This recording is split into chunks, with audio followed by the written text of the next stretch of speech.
Yeah, the government and local government sectors, I think, are going to be, in some ways, trying to get money.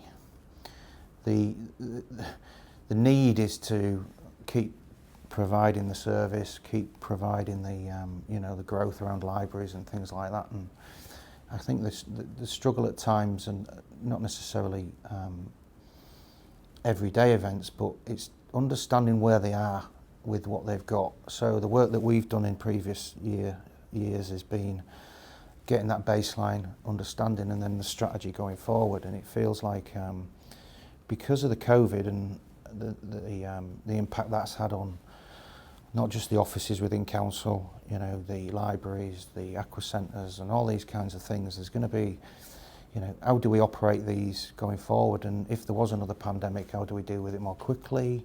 How do we make things energy efficient more quickly and readily? How do we react, I guess, is where I'm coming to on that one, because it's often easier to shut down a private enterprise than it is a public one. So I think there's going to be change in that area around making sure that we've got good risk assessment undertaken and understand where the potential risks are for the buildings.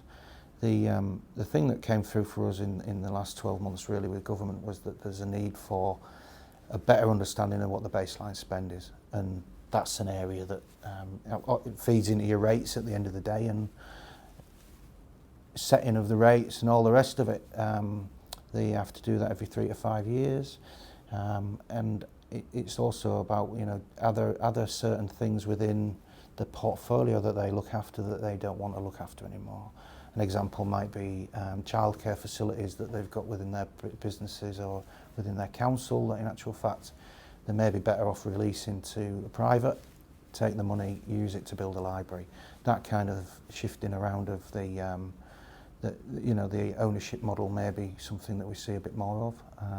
And I know that there's a lot of money in the world around investment, so I think there's probably going to be some discussions from private, purchase, lease back, that kind of thing, so that the services can get better within the councils and the local government, but they've got to find the money at the end of the day, and it can only come from so much tax. And with us reducing our immigration and people getting older, there's only a limited amount of tax, so they've got to try and figure out how they're going to raise that capital. So I think there's going to be probably a little bit more private stroke public engagement around investment. Yeah.